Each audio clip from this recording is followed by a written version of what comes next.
Iki nanti kok? Teng Jugangan. Neng Jugangan? Nggih. Wose ndelik slamet. Sampeyan diburu wong pirang-pirang. Aduh, mati aku kok. Aku tolong ngono. Anteng. Mungkin nek nganti do liwat mriki, sampeyan ngerti teng Jugangan niki sampeyan cilaka. Pokoke meneng. Yo, aku manut kowe kok. Lah nggih. Bilung nanti bilung. Bilung nanti. Mudar.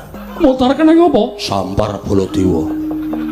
Cah cilik klitah-klithik sampar Baladewa mudar. Asemi. Do ninggal to. Hah? Tagak. Oh ayu.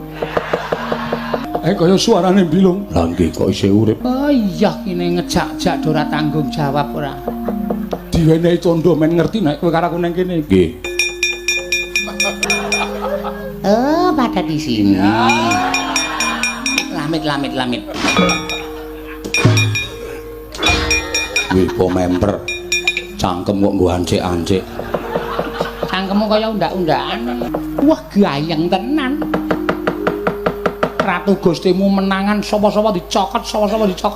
Sencaki lapor Prabu Baladewa. Manus maning jajaran iblis lanat menungsa lan tatanan. Endi sing nyokoti anak-anakku? Iki ya sumbar iki.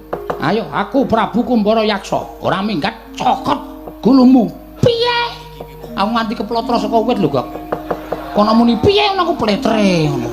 Saking serone. Bareng nyokot Baladewa cokoten. Ora minggat cokoten kowe iblis lan diapure kaya ngene dublak tunggak cangkemmu bongko prol. Matno sastra jendramu wateken aja dhewe ukuran Baladewa motor dening aku kowe jreng wis ngono kae lah. Tak tunyo lho. Aja waton ngarani. Udu aku. Kowe iki biasane suaramu kok ngono kuwi. Maktut ngono. Sumpah udu. Njaluk ngapura kok aku kok. Oh ngene. Oh, antute juragane kaya. Sedyaki wonten dawuh. Gatotkaca Antarja, Antasena, goleki menusane. Sendika. Kok ya iso ilang. Meneng lho. Oh ya iso ilang. Cekel poteng-poteng awake. Mati aku kok. Meneng mawon dereng dipoteng-poteng. Bumbune rung dadi. Gatotkaca. Heeh. Manusa maning jajalan iblis lanat. Apa kira-kira nggawa kanca? Nggawa kanca tak jor-jor dase iki. Nendi ya kok ora ono iki. Dipun padosi dipun sebar nggih. Ayo.